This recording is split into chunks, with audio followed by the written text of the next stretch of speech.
March 5th, 1943. Norfolk Naval Base, Virginia. The first American hunter-killer group prepared to sail into the Atlantic. Captain Giles Short, commanding officer of USS Bogue, reviewed the encrypted message from the 10th Fleet. Ultra-intelligence had decoded German naval transmissions, revealing the position of multiple U-boat refueling rendezvous points. Milk Cow submarines U-459 and U-487 were scheduled to resupply wolf packs operating along the convoy routes. The operations officer reached for the secure telephone. One escort carrier supported by 4 destroyer escorts would hunt the hunters: USS Bogue, USS Belknap, USS George E. Badger, USS Osmond Ingram, and USS Clemson. What none of them knew was that this single deployment would trigger the most catastrophic reversal in submarine warfare history. Within 8 months, American hunter-killer groups would destroy the myth of U-boat invincibility and force Admiral Dönitz to withdraw his entire submarine fleet from the Atlantic. The Battle of the Atlantic had taught both sides that submarine warfare was not just about sinking ships. It was about tonnage calculations. Sink more tonnage than the enemy could build, and victory would follow. Lose submarines faster than they could be replaced, and defeat was inevitable. In March 1943, Wolfpack sank over 80 ships, totaling nearly 500,000 tons. The arithmetic seemed to favor Germany. 20 new U-boats entered service each month, while losses averaged fewer than 10. But everything was about to change. The German Kriegsmarine U-boat arm had established dominance across the Atlantic shipping lanes. Admiral Dönitz, from his headquarters in France, commanded over 400 submarines. His Wolfpack tactics had nearly severed the lifeline between America and Britain. Convoys, SC-121 and HX-229, had been savaged. Winston Churchill would later write that the U-boat peril was the only thing that truly frightened him during the entire war. The USS Bogue displaced 9,800 tons and carried a complement of 890 men. Her flight deck stretched 495 feet, launching 12 F-4F Wildcat fighters and 9 TBF Avenger torpedo bombers. But the carrier's greatest weapons were technologies the Germans didn't yet understand.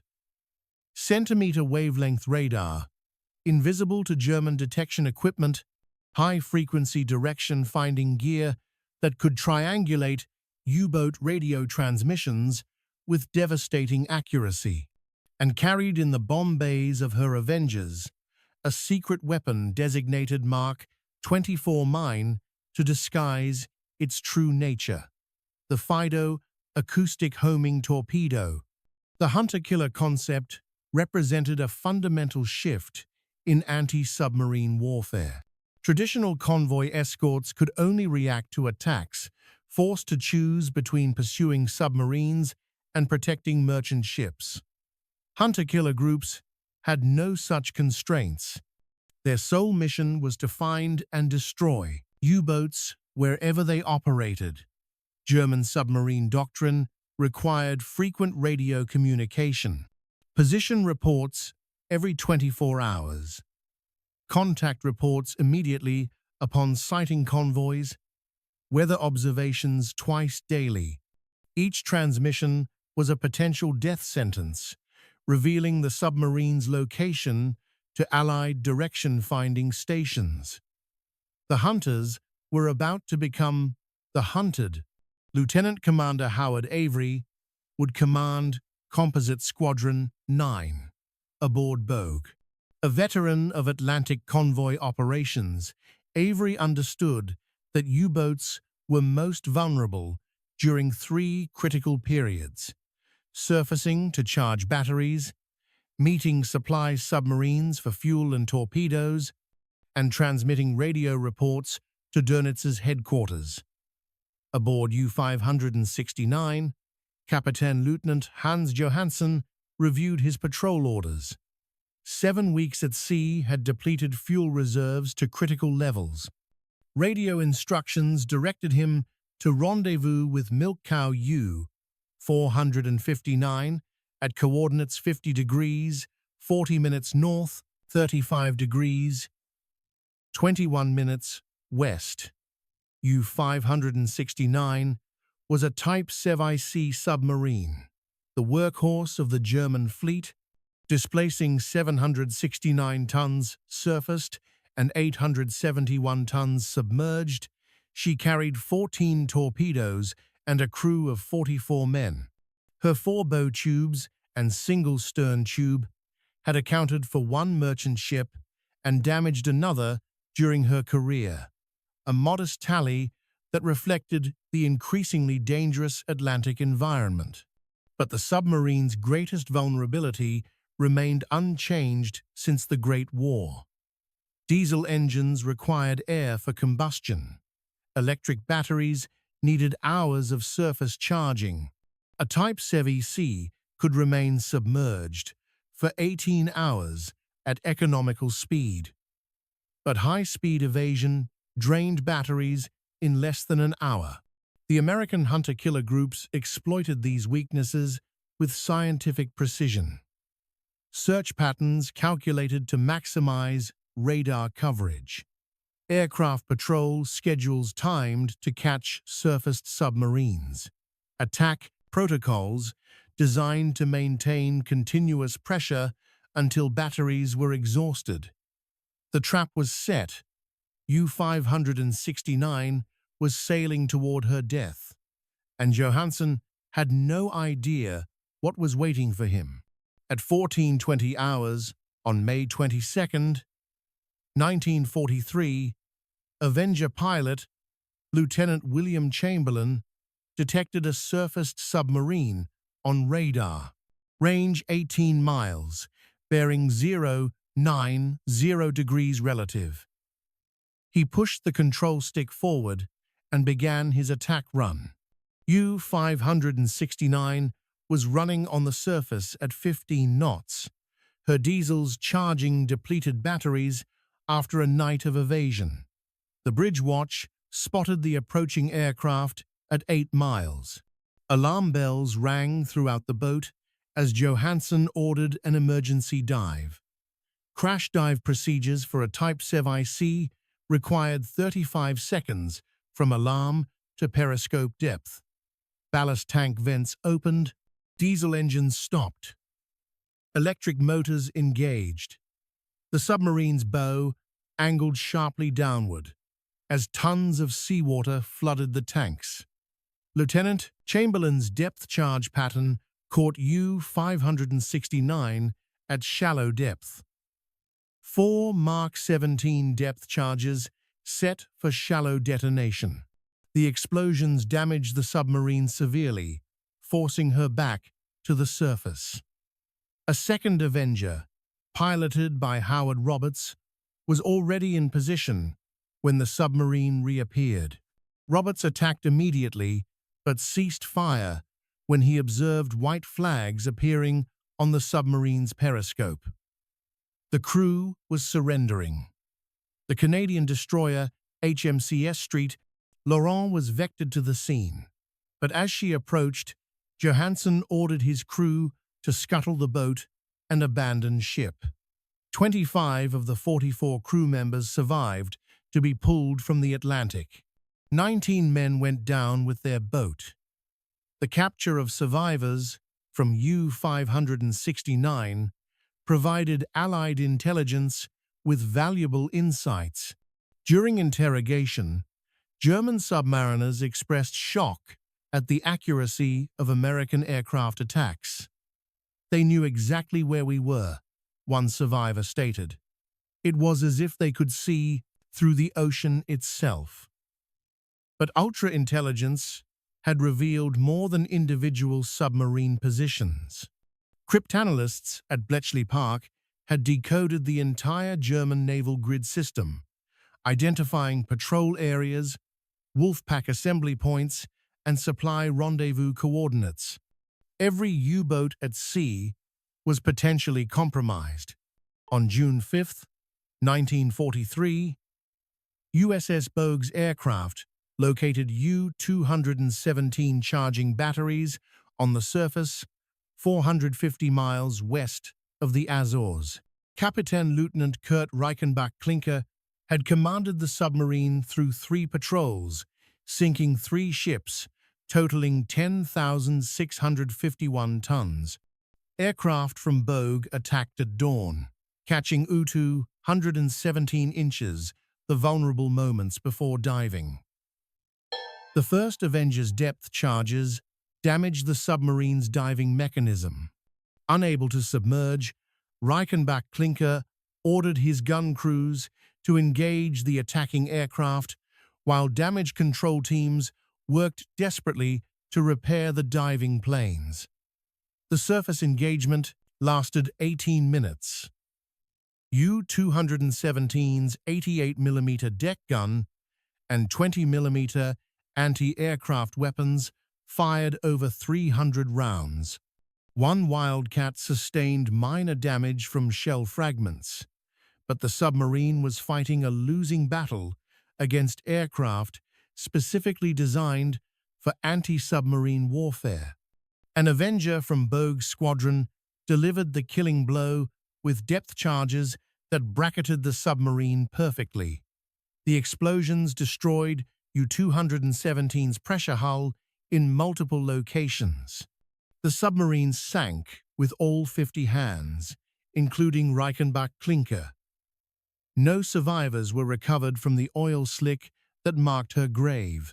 The psychological impact on U-boat crews was immediate and devastating. Radio intercepts revealed growing anxiety among submarine commanders about American wonder weapons that seemed to find targets regardless of evasion tactics. Morale reports spoke of crews becoming increasingly reluctant to surface even for essential battery charging. Admiral Dönitz responded to the mounting losses with tactical modifications. U-boats were ordered to transit the Bay of Biscay submerged, regardless of battery depletion. Surface refueling was restricted to darkness. Radio transmissions were reduced to absolute minimums, but these measures only delayed the inevitable. The Americans had momentum and technological advantages that tactical changes could not overcome. By June 1943, 5 hunter-killer groups were operating in the Atlantic, each centered on an escort carrier with destroyer escort screens. USS Bogue, USS Card, USS Core, USS Santee, and USS Croatan represented an industrial capacity that Germany could never match. USS Card, commanded by Captain Arnold Buster Isbell, would become one of the most successful hunter-killer groups of the war. Between July and October 1943, Card's group would account for 8 confirmed U-boat kills, earning the first presidential unit citation awarded to a hunter-killer group. The techniques developed by Card's team became standard doctrine. Aircraft would patrol in expanding box patterns from the carrier's position. Surface radar contacts triggered immediate attacks. Submarines that crash-dived were marked with dye markers and pursued by destroyer escorts using hedgehog mortars and depth charges. On August 7, 1943, Card's aircraft located milk cow U-117 refueling U-66 on the surface. The supply submarine was caught with fuel hoses still connected, making crash dive impossible. Lieutenant Charles Stapler's Avenger attacked immediately, dropping 4 depth charges that straddled 117. The explosion of over 400 tons of diesel fuel created a pillar of fire visible from 30 miles away. U-66 managed to crash dive, but was damaged by the blast.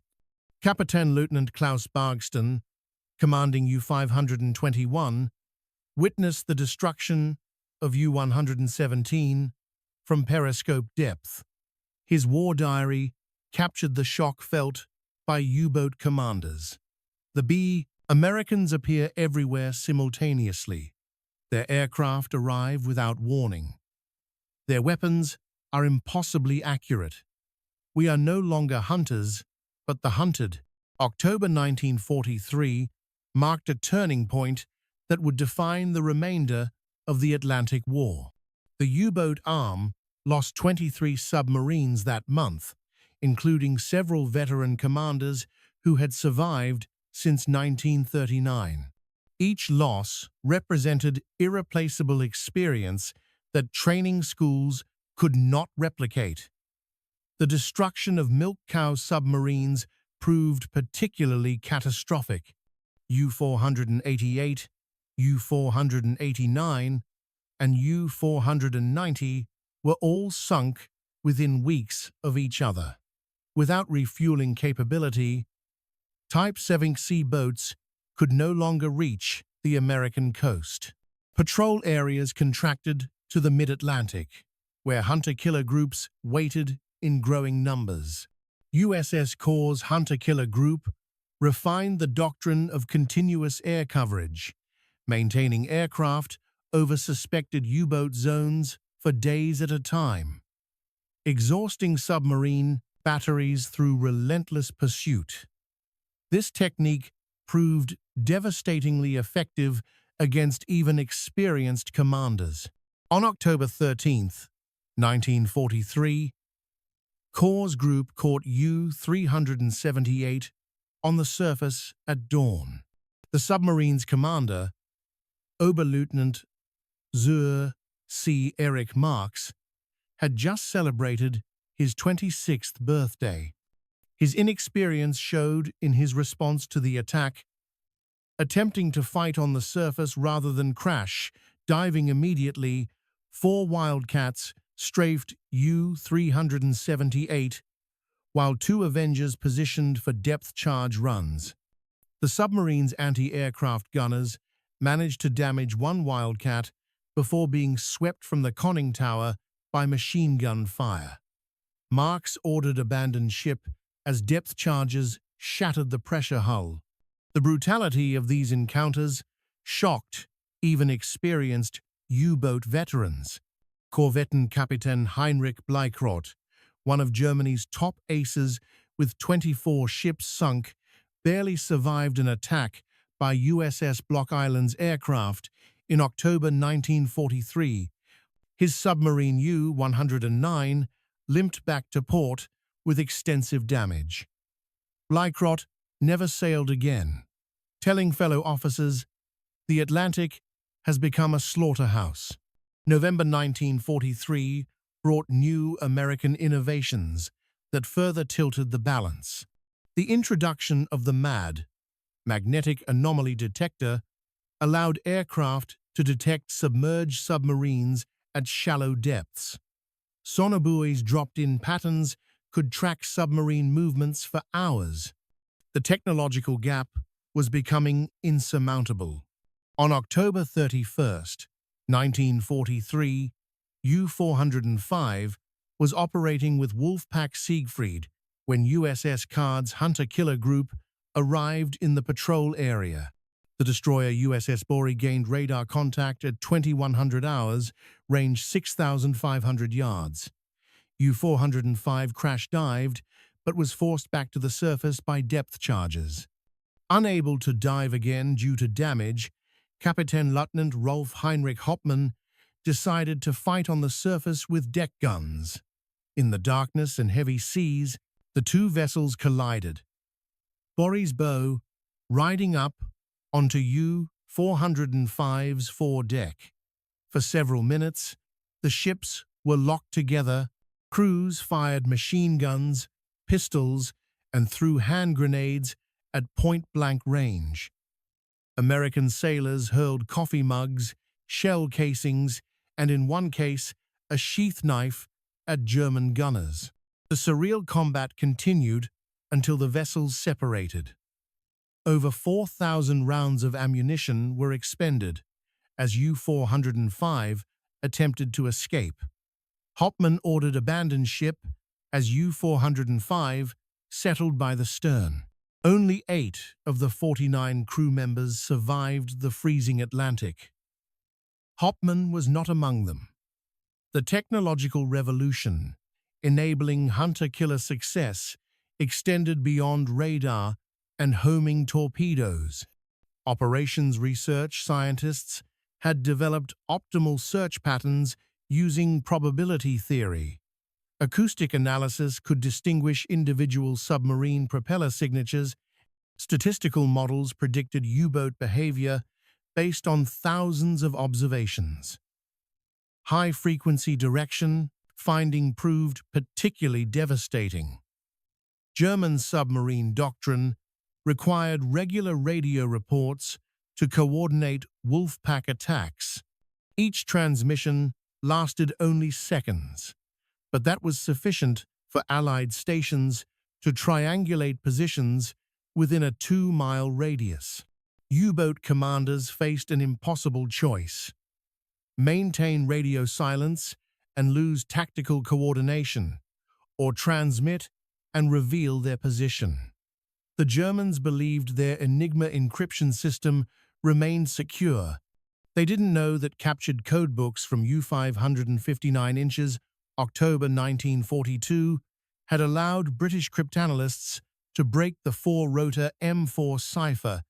Every operational order, from Dönitz to his submarines, was being read by Allied intelligence within hours of transmission. December 1943 saw the destruction of several veteran U-boats that had survived since the war's early days. U-172, commanded by Captain Lieutenant Hermann Hoffmann, had sunk 26 ships, totaling 151,000 tons. Her crew was considered elite, having developed innovative tactics for penetrating escort screens. On December 13th, USS Bogue's hunter-killer group intercepted U-172 inches, the mid-Atlantic. The submarine had just transmitted a weather report. Her position betrayed by direction-finding stations in Bermuda and the Azores. For the next 14 hours, U-172 played a desperate game of survival, surfacing briefly to ventilate the boat, then crash diving when radar detected approaching aircraft. At 0800 hours on December 14th, batteries exhausted and compressed air reserves depleted, Hoffmann had no choice. U-172's anti-aircraft guns engaged the circling aircraft, while damage control teams attempted futile repairs. The surface battle lasted 43 minutes. Destroyer escorts USS George E. Badger, USS Clemson, USS DuPont, and USS Osmond Ingram converged on the submarine's position, firing over 400 rounds from their main batteries. U-172's hull was penetrated in 17 locations before she finally sank. 46 of her 57 crew members were lost. 11 survivors were pulled from the water. During interrogation, they revealed the depth of despair among U-boat crews. The ocean has become a trap. We cannot hide. We cannot run. We cannot fight effectively. Every patrol is expected to be our last. By early 1944, the transformation was complete. The U-boat force that had nearly starved Britain into submission was now being systematically destroyed. January saw 19 U-boats lost. February, 20 more. March, 23. The arithmetic of destruction was relentless and accelerating. Young, inexperienced commanders were being sent to sea with minimal training. Oberleutnant zur See Wolfgang Hader, commanding U-434, was 23 years old, with less than 6 months of submarine experience when Card's aircraft caught his boat on the surface in March 1944. He ordered his crew to fight rather than dive, a fatal decision that resulted in the loss of all hands. The quality gap between American and German forces widened with each engagement. American pilots accumulated hundreds of hours of anti-submarine patrol experience. German submarine crews, conversely, were becoming younger and less capable. The average age of U-boat commanders had dropped from 32 to 26. Veteran petty officers who formed the backbone of submarine operations were increasingly rare. Boats sailed with crews who had never experienced combat. Admiral Dönitz's son, Peter, exemplified this tragic trend. The younger Dönitz served aboard U-954 as a watch officer. On May 19, 1943, the submarine was caught on the surface by British escorts and sunk with all hands. The loss of his son did not deter the admiral from sending other young men to similar fates, but it underscored the personal cost of the failing U-boat campaign. Spring 1944 brought new American innovations that made U-boat operations virtually suicidal. The introduction of centimetric radar on all hunter-killer aircraft eliminated the last sanctuary of darkness. Lee lights turned night into day, illuminating surface submarines from miles away. Even the most experienced commanders could no longer evade detection. On May 6, 1944, USS Buckley demonstrated the intensity of hunter-killer operations in one of the war's most bizarre encounters. The destroyer Escort located U-66 on the surface west of the Cape Verde Islands. Oberleutnant Gerhard Seehausen had commanded the submarine through 9 patrols, sinking 33 ships. His experience meant nothing against the forces arrayed against him. Unable to dive due to battery depletion, U-66 attempted to ram Buckley. The two vessels collided at 15 knots, their hulls grinding together in the darkness. German and American sailors exchanged small arms fire at point-blank range. Lieutenant Commander Brent Abel's crew fired 105 3-inch shells, 2,700 rounds of 20mm ammunition, and 418 rounds of 40mm shells in 16 minutes. U-66's hull was perforated in dozens of locations. The submarine sank with 24 of her 48 crew members. The hand-to-hand combat represented the death throes of an era when submarines could operate as surface raiders.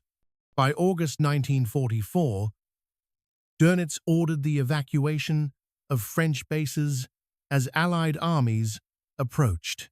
U-boats attempting to reach Norwegian ports faced continuous attack from hunter-killer groups positioned along their route. Of 31 boats that attempted the passage, 11 were destroyed. The survivors arrived with extensive damage and exhausted crews. Admiral Dönitz's final war diary entry regarding submarine operations contained a bitter admission.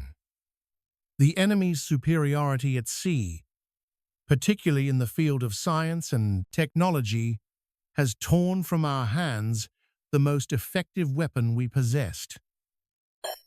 The submarine war has ended in defeat, In March 1943, U-boats had nearly severed the Atlantic lifeline. By March 1945, the U-boat force was effectively extinct, its remnants cowering in ports or being methodically destroyed at sea. The final statistics were irrefutable. The hunter-killer groups and their allied counterparts had sunk 784 German U-boats. They had killed 30,000 German submariners while losing fewer than 5,000 of their own men. Of 40,000 German submariners who went to war, 30,000 never returned, a casualty rate of 75%. Korvettenkapitän Peter Kremer, one of only a handful of U-boat aces to survive the war, would later write, "We had no answer to the hunter-killer groups. They possessed every advantage. Radar we couldn't detect, weapons we couldn't evade, intelligence that revealed our every move, and most importantly, the ability to be everywhere at once. We went from predators to prey in what seemed like overnight. In the cold depths of the Atlantic Ocean, over 500 German submarines rest on the ocean floor. They are monuments to devastating effectiveness. Technology had defeated courage. Systems had overcome spirit.